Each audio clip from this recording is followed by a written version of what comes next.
So as you know, I'm a cooking teacher, and that's why it's important that for me to share this, and I'm excited to share the inside tips to cooking equipment because there's so much out there. I mean, I walk into stores and I'm overwhelmed, and I've been walking around those kitchen stores for so many years. There's just a lot to figure out. And but well, let's go with the little gadgets. Definitely this juicer is fabulous. And I am such a fan now of silicone spoons and silicone anything. Yes, I have wooden spoons that are beautiful, but I use the silicone.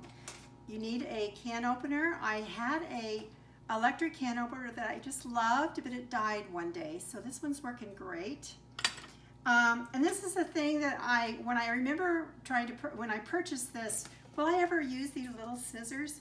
I touch them daily in the kitchen and they go right in the dishwasher. And then I don't use tongs as much as some people, but yes, definitely some tongs. And again, a silicone spatula. And this is a fish spatula.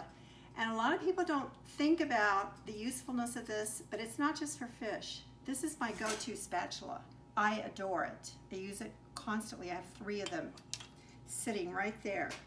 And you're going to need also a peeler, which remember they don't stay sharp forever.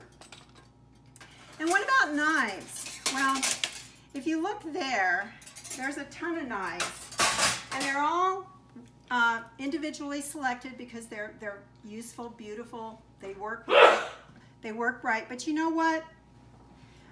These are the only knives I use. My favorite smaller knife, because I don't personally like a bigger knife.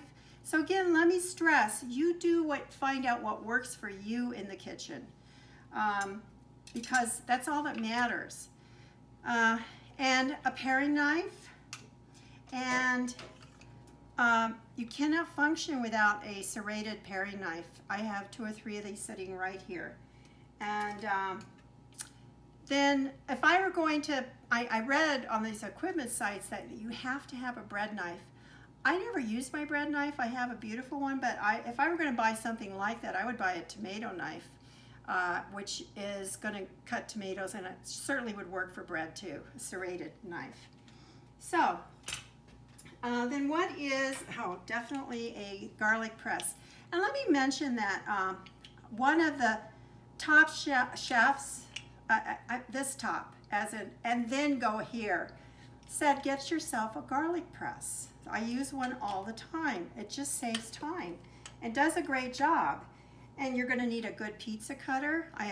There's nothing more to say about a pizza cutter. We all need one. Hey, what is this little thing?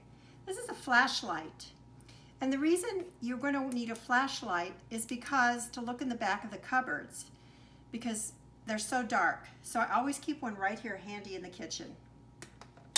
And you know, somebody might be saying at this point, why do you only need 2 or 3 knives, Deanna?